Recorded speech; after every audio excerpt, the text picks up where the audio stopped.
الله يسعد لي اياكم. طبعا في اشاعه كثير كبيره انه حيفتح الاستيراد سيارات موديل 20 19 21. طبعا هذا الشيء غير صحيح.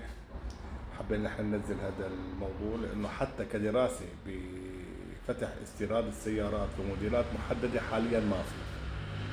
السبب موضوع مشاكل السيارات بالبلد كتير كبيرة، موضوع مشاكل الشمال، مشاكل المنطقة الشرقية، مشاكل اللوحة المزدوجة،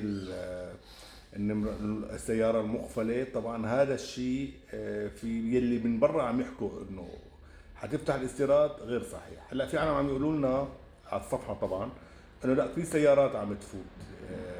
قلنا لهم صوروا لنا فيديو انه هاي السيارات عم تدخل من المعابر مستعمله، خلينا ننزل نحن هذا الفيديو ويكون برسم الجهات المختصه طبعا المعابر انه هاي السيارات شلون فاتت.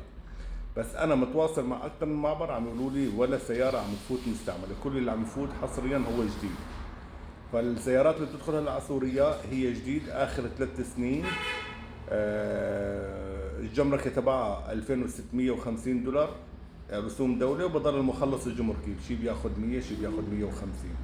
لانه كثير عم نسال على موضوع استيراد السيارات والموديلات، فحابين نحن نخبركم ونحكي بفيديو توضيحي بهذا الموضوع.